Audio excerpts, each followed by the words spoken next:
Quand tu as une maison, toutes les petites bêtes du coin finissent par te demander de l'aide. Et je dois avouer que pour le moment, ça s'est avéré plutôt juste. J'avais envie de vous raconter les 2 sauvetages qu'on a effectués depuis qu'on a acheté la maison. Il y a eu un hérisson et un petit chaton, là il y a vraiment pas très longtemps, il y a un peu plus d'un mois. Mais avant ça, je vais vous donner des petites nouvelles de Sunshine, aka Sunny, aka Sunny Sun, la chienne qu'on avait en famille d'accueil pour l'association À Cause. Du coup, elle est restée à peu près un mois à la maison et puis elle a rejoint ses adoptants. Donc elle est partie avec sa nouvelle famille le dimanche 25 février si je dis pas de bêtises. Franchement, j'aurais pas pu rêver mieux pour Sunny. Sa famille est vraiment adorable. Vraiment, je suis très contente que Sunny soit entre de bonnes mains comme ça. Son adoptante me donne des nouvelles régulièrement, donc vraiment un énorme merci à elle. La rencontre a été hyper émouvante, hyper touchante et je suis vraiment trop contente. C'est pour ce genre de rencontre, c'est pour ce genre de moments hyper magiques et émouvants que je fais famille d'accueil personnellement aussi parce qu'on parle beaucoup de l'expérience animale mais il y a aussi une vraie expérience humaine derrière et non vraiment j'étais trop contente. Et puis sur ce, on va parler des sauvetages, on enchaîne.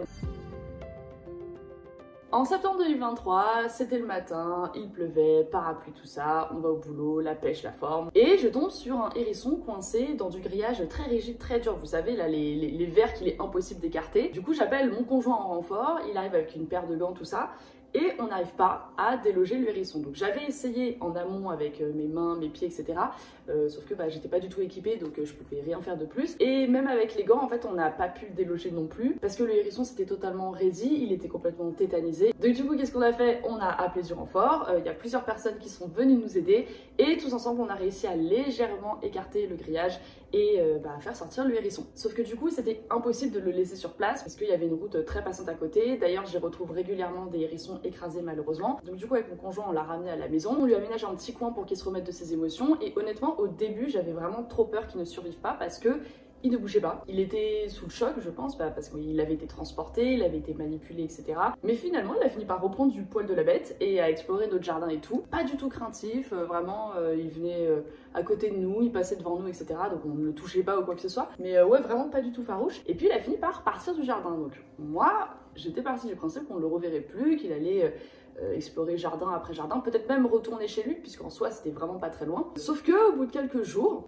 on se rend compte qu'il est de retour. Vraiment c'était le même, il n'y avait pas de doute. Et du coup il s'est installé dans notre jardin, donc nous on était contents parce que nous on l'aime bien notre petit hérisson. Premier problème, on a constaté que notre petit hérisson commençait à maigrir, probablement par manque de nourriture parce que notre jardin n'est pas très grand et que je ne pense pas honnêtement qu'il suffise à nourrir un hérisson toute l'année en autosuffisance sans qu'on l'aide et qu'on complémente. Et parce que notre chien Finn essayait de le bouffer. Voilà, on en a discuté autour de nous, la mère de mon conjoint a accepté de le prendre chez elle, donc on a attendu la nuit pour qu'il soit réveillé, on l'a placé dans une caisse de transport pour chat. Comme on savait où était son nid, on a regardé s'il n'y avait pas des petits dedans, et puis on a pris le nid, on l'a placé avec lui dans la caisse de transport tout simplement, et on l'a amené chez la mère de mon conjoint. Pourquoi chez elle? Parce que elle habite dans un milieu beaucoup plus rural, les jardins sont beaucoup plus grands, beaucoup plus ouverts, et que si le hérisson veut partir dans la forêt, dans les champs, dans les prairies, ce que vous voulez, il peut le faire, alors que nous, c'est une maison de ville, donc il pouvait passer de jardin en jardin, mais les risques étaient beaucoup plus élevés qu'il se fasse écraser. Et depuis, aux dernières nouvelles, il y est encore, et grâce à lui, le potager de ma belle-mère est impeccable.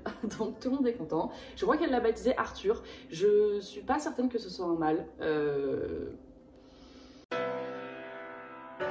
Et ensuite, beaucoup plus récemment, en mai 2024, on sortait du cinéma. Et du coup, on arrive sur le parking et on entend notre voiture miauler. Donc on la fouille partout, on regarde le moteur, on se couche pour regarder sous la voiture. On ne voit absolument rien et ça avait miaulé une fois. Et du coup, on se demandait, est-ce qu'on s'est imaginé quelque chose? Est-ce qu'on a cru que ça venait de notre voiture et au final ça venait d'ailleurs? On espérait que ça ne venait pas d'une autre voiture du parking, mais peut-être que ça pouvait venir d'à côté, peut-être que le chat était parti, qu'il avait eu peur, on savait pas.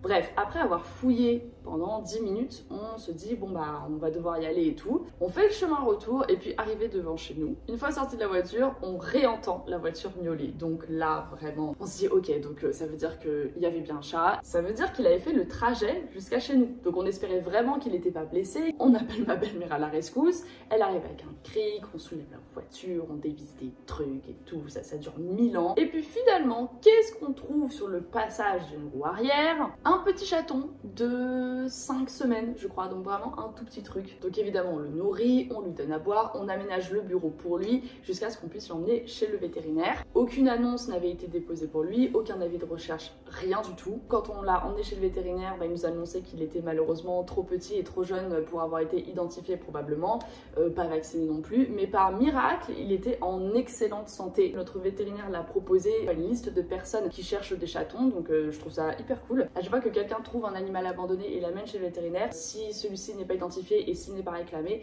il est proposé une liste de personnes qui recherchent un animal. Mais le véto nous a quand même demandé de le garder un mois chez nous. À ce moment-là, quand on lui a amené, du coup il avait 5-6 semaines, ça faisait déjà quelques jours qu'on l'avait, mais du coup il avait aucun code social, c'était affreux, il faisait que nous griffer, que nous mordre, sans aucune méchanceté, hein, mais voilà, il n'avait pas du tout conscience qu'il faisait mal. Donc le véto nous a demandé de le garder un mois pour que nos chats puissent lui apprendre la vie tout simplement, qu'il puisse jouer, interagir avec lui transmettre des codes sociaux, et en plus on pouvait l'habituer au chien grâce à la présence de Finn. Je vais pas vous mentir, c'était vraiment très sportif. Du coup c'était un petit mâle, tout jeune, une pile électrique. Vraiment, il jouait du matin au soir, il dormait très peu. Bon, par contre, quand il tombait, c'était une vraie brique. Vraiment hyper gentil, mais alors, il ne s'arrêtait jamais. Par contre, ce qui était génial, c'est qu'il a été propre tout de suite. Donc ça, c'était vraiment super. Nos chats ont eu beaucoup de boulot avec lui parce qu'au début, ils ne comprenaient vraiment pas quand il fallait s'arrêter, quand il faisait mal, quand son comportement était inapproprié. Donc ouais, il s'est pris pas mal de baffes par James et Otto. La petite Chips était vraiment hyper contente d'avoir un copain. Au début, elle avait très peur de lui parce que c'est une flippette. Mais quand elle s'est habituée à lui, quand elle a compris qu'il n'allait pas la flinguer, et elle était très contente d'avoir un pote avec qui jouer parce que c'est sûr que c'est pas James et Otto qui vont jouer avec elle. Donc la petite Chips et le chaton